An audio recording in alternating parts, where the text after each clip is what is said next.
ఎండ వస్తుందని మీకోసమే అండి. సెక్యూరిటీ గురించి వచ్చారు. 4 ఏళ్ళ క్రితం ఇక్కడికి వచ్చి కూర్చుని ఇల్లు బాగున్నాయి కదా, సెక్యూరిటీ బాగుంది, ఇక్కడ తీసుకుంటే బాగుండాలని తీసుకున్నాక భయం అనేది లేదు మాకు. ఇక్కడ ఏదైనా పాము వచ్చింది అనే సెక్యూరిటీ చెప్తేనే వచ్చేది. ఈ భయాందోళన లేదు, దొంగతనం లేదు. ఇక్కడ మేము వాకింగ్ పోయా తాళం వేసుకోకుండా పోయేది. ఇప్పుడు ఎవరు ఉన్నారు మాకు సెక్యూరిటీ? ఇక్కడ గోడలు ఎందుకు ఒక 4 స్వలాభం కోసం మమ్మల్ని ఇంతమందిని ఇక్కడ చేసిండ్రు కదా, ఎంత బాధ ఉంటుంది మాకు. ఇంకా ఇప్పటికి కూడా జీర్ణించుకోలేకపోతున్నాం ఈ గోడలు ఇట్లా పోతే. ఎంత భయం అవుతుంది. ఒక్కరిమే ఉంది ఇట్లా. సారి ఇట్లా పోయేది అనేది బయటికి పోయినా కూడా వాళ్ళు ఊరికి వెళ్ళినా కూడా మేము ఒక్కరే ఉన్నాం. అంత పెద్ద ఇట్లా అయినా మాకు ఆ నలుగురు ఎవరో ముందుకు వస్తారు. వాళ్ళు రావాలి, లోపల ఉండి మాకు తెలుస్తలేదు, తెలవాలి. రేపు కాక వెళ్ళిన మీటింగ్ ఉంది అప్పుడు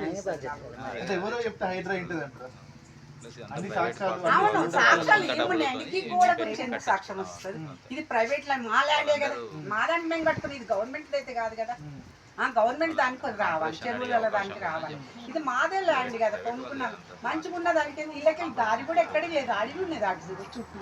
అడవిలోకెళ్ళి అయితే ఎటు పోయే దారి లేదు కదా. మేము మంచిగా ఉండేది అందరం కలిసి. అయితే వచ్చి కూలగొట్టింది. ఎవరు చెప్పింది? ఈ నలుగురు చేయబట్టి 4, 5 వాళ్ళు ఉండి కూలగొట్టింది. ఈ గోడలు వచ్చి వాళ్ళని ఏమన్నా అన్నయ్య? ఏదైనా ఉంటే వ్యక్తిగతం ఉంటే చూసుకోవాలి వాళ్ళు. వాళ్ళు మంచిగానే ఉంది. ఇప్పుడు మాకు భయం అవుతుంది, మాకు సెక్యూరిటీ లేదు. దొంగల భయం. ఇప్పుడు ఎట్లుంది?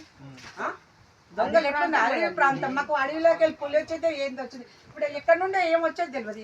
అంతమంది ఆయన వచ్చేది సెక్యూరిటీకి చెప్తే వాళ్ళు వచ్చి మేము 5 years వచ్చి లేదు, ఎప్పుడు లేదు. నేను 10 years కన్నా బిఫోర్ వచ్చిన మా అన్నయ్య వాళ్ళు ఇడు ఉంటారని చూసి కొనుక్కున్నాను నేను. ఎంత బాగుంది ఇక్కడ, వాతావరణం మంచిగా ఉంది, చెట్లు ఇవన్నీ బాగున్నాయని కొనుక్కున్నాను. కొత్త వాళ్ళు ఎవరైనా నచ్చి దీంట్లో మళ్ళీ ఫ్రాడ్ తీసుకునే అవకాశం ఉంది. ఇట్లా ఊళ్ళో కొట్టుడు ఇది కొనుక్కోరు.